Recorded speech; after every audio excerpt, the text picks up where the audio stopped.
De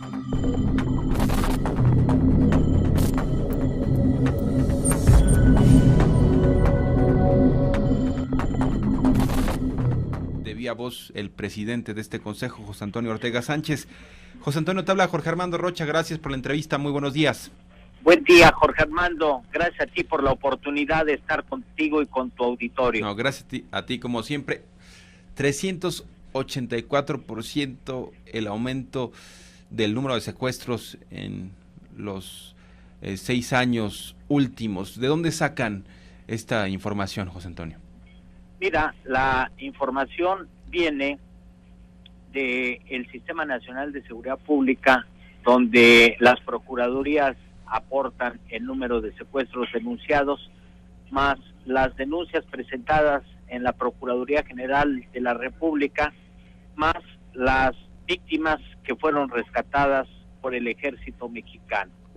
De ahí es donde yo saco 2.979 secuestros cometidos el año pasado en nuestro país contra el número de secuestros cometidos en el 2006. Y de ahí el incremento en el secuestro en nuestro país, Jorge. Es un asunto, el del secuestro, que es uno de los grandes pendientes.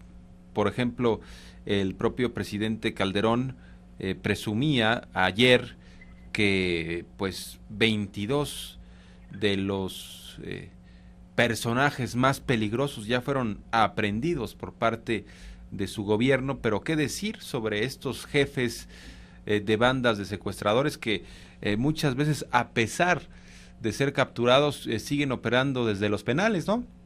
Claro, y eso demuestra el rotundo fracaso de la estrategia contra el secuestro y lo demagógico de las más recientes reformas que se han hecho supuestamente para atemperar el asunto. No han funcionado, el delito de secuestro sigue al alza y las víctimas que son asesinadas en un secuestro también han aumentado, porque el 44% de todas las personas asesinadas en un secuestro de 1970 a la fecha, el 44% lo han sido en el sexenio de Felipe Calderón.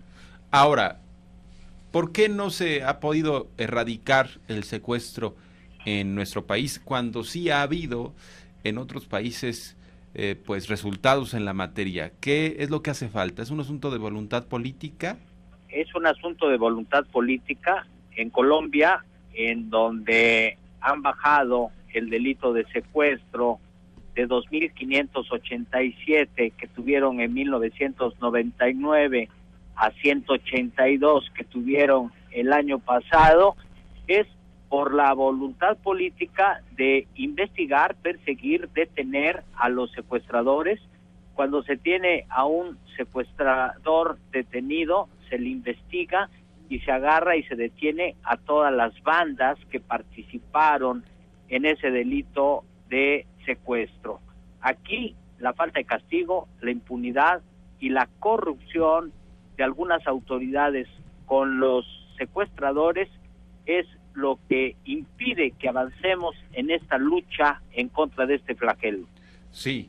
Ahora bien, José Antonio, ¿qué es lo que se puede hacer desde el ámbito legislativo? Porque ya nos hablabas de una reforma que resultó en una mera simulación. ¿Hay algo que tú creas que puede ser el punto de quiebre en términos legislativos, o es simplemente este asunto de decir vamos a entrarle con todo, vamos a concentrar las baterías del aparato de seguridad en buena medida en el tema del secuestro?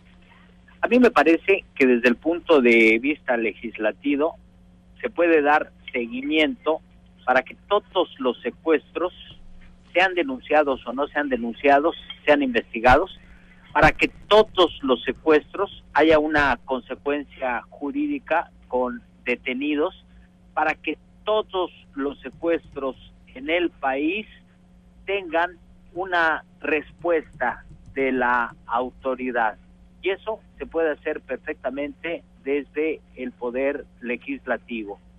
A mí me parece que no necesitamos reformar la ley, a mí me parece que no necesitamos aumentar las penas, que con las penas que hay es suficiente, y que la señal que debemos de mandar a los secuestradores es que si cometen un delito de secuestro van a tener como consecuencia un castigo. Y cuando haya eso, vas a ver cómo inmediatamente vamos a empezar a bajar la tasa. Bien. José Antonio, pues muchas gracias, como siempre, por las entrevistas que nos das. Estamos en comunicación y muy buenos días. Gracias a ti, Jorge Armando. Te mando un abrazo. Igualmente. Gracias. Gracias, José Antonio Ortega Sánchez, presidente de este consejo.